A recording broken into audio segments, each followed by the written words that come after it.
US President Donald Trump says Saudi Arabia must normalise ties with Israel in an apparent backtrack of his historic nuclear deal. On Wednesday, the Trump administration announced a nuclear cooperation agreement with Riyadh. It made no mention of the Abraham Accords with Israel, a historic precondition of any such deal. And it was met with anger from America's closest regional ally. Enrichment of nuclear material on Saudi soil could lead to a regional nuclear arms race and a dangerous loss of control. But today, in a Truth Social post, Trump claimed the very respected and very successful Abraham Accords are a condition after all. Saudi Arabia maintains it will not normalise relations with Israel without a credible roadmap towards Palestinian statehood. If the deal can overcome this hiccup, it's expected to generate billions for US companies. But critics fear another effect could be nuclear proliferation in the region. Trump's team dismisses this. This will be top level, highest standards for nuclear safety and safeguards ever.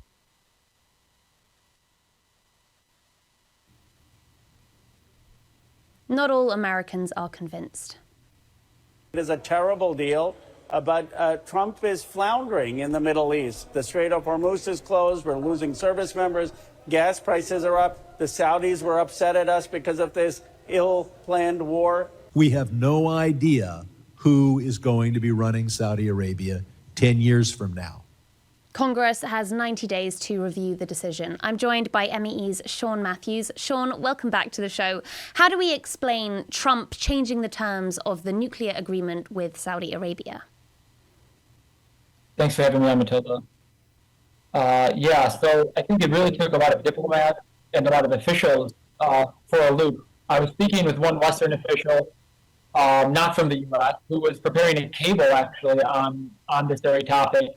And Trump's tweet about basically Saudi Arabia having to join the Abraham Accords in order to, actually get onto this deal, said the diplomat told me it really threw their entire cable for a loop.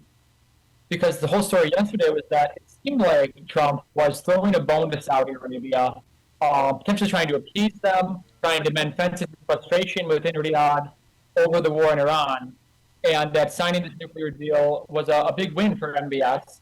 Obviously, to kind of get nuclear enrichment, especially, would be a massive victory for the Saudis and unprecedented in the Middle East.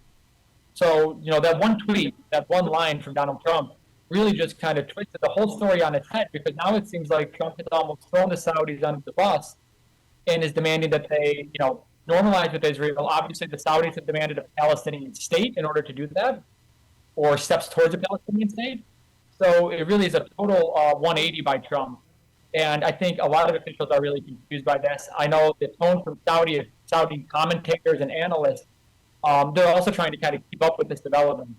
So it definitely threw a lot of people for a loop. And I suppose that if this was originally framed as a good win for MBS, and then that suddenly changes the situation, well, what may have been designed to regain grace with Saudi Arabia on Trump's part amid this war that, he started without their consent, that could presumably backfire quite badly. Yeah, very much so. The Saudis were opposed to the war in Iran to begin with. They did join in with the U.S. on launching strikes in Saudi Arabia. They opened up some bases to the U.S. as we were the first to report. But a lot of this was done because obviously the U.S. is Saudi Arabia's closest partner. For the Saudis, a lot of this would kind of seem like a betrayal in a sense. My understanding is that Trump and MBS actually had a phone call yesterday that hasn't been reported. The contents of that call have not been shared with us.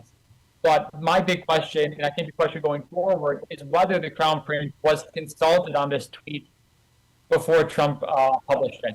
And that would really tell us a lot. One thought could be that Trump is committed to this deal, and that in order to try to get the deal over the finish line within Congress, he's throwing out a bone saying that, it's contingent on Israeli normalization. But as some Saudi commentators have already pointed out, this deal was signed. It was signed yesterday, a 1-2-3 agreement between the U.S. and Saudi. It's going to be hard for him to walk that back. I think the question going forward, Matilda, and this is really key, is, and we don't know this actually because none of the details of the deal have been released, but this agreement doesn't necessarily guarantee Saudi a right to enrich uranium immediately. According to the reporting out there, there's supposed to be a committee of Saudi and U.S. officials who will kind of discuss this, look and see whether it's commercially viable for the kingdom. It makes economic sense. That's the language that's been used.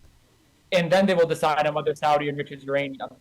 We should point out that the United Arab Emirates has a nuclear agreement with Saudi Arabia. They signed a 123 agreement. They've had they've had this program for years, and they do not enrich uranium. There are other countries like Japan and Germany, which signed a 123 agreement with the U.S. on nuclear cooperation, and they do enrich uranium for a civilian nuclear program. So the real kind of the rub is going to be in the details here about exactly what Saudi Arabia is trying to get. Of course, the pride for the Saudis is enrichment. I mean, that is what they want. They want that autonomy.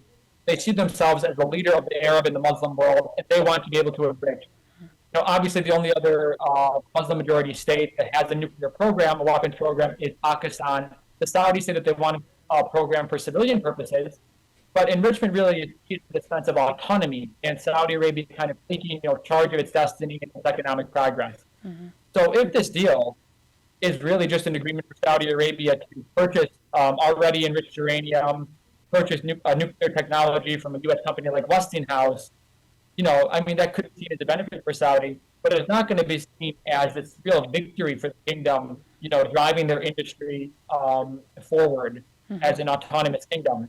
So really, the real question here is going to be about enrichment, and potentially Trump will hold out and sign off on enrichment in order for a normalization deal with Israel, but he'd be happy to sell nuclear technology to the Saudis in a downgraded version of the deal, similar to what the United Arab Emirates has with the U.S. And how will Israeli officials be feeling about this right now? I mean, originally many expressed dissatisfaction with the deal and fears that it could trigger an arms race in the region and challenge their, hegemony in the region. Will this Truth Social post appease them?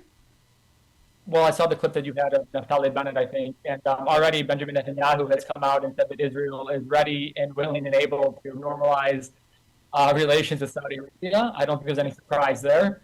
So the Israelis clearly are welcoming this kind of pivot by Trump, or this enjoinder, this caveat into the deal. And I think they're going to keep pushing for this. The question is kind of, again, what actually will progress with this deal? If this is just about Saudi Arabia buying already enriched uranium, importing that into the kingdom, and purchasing Westinghouse nuclear technology, paying for American science and engineering, I don't think that's really going to be controversial in Congress. But that's probably not something the Saudis are going to want. They want enrichment. They've been very serious about that, actually. Senior Saudi officials have said that publicly, that they want to enrich. They see this as a right. The other thing, you mentioned Israel. What I would watch for are the other Arab and Muslim states in the region. If Saudi Arabia does enrich, what does that mean for the UAE, which signed a 123 agreement with the U.S., and it does not enrich, but it has a nuclear program, given the rivalry between these two states? Well, they feel the need to enrich. Turkey, obviously a NATO member, trying to develop its industrial base, especially making in military industry. Well, the Turks want to enrich. So, the Israelis are clearly the most important to watch here because they are a nuclear armed state, although they don't admit it. Everybody kind of acknowledges that.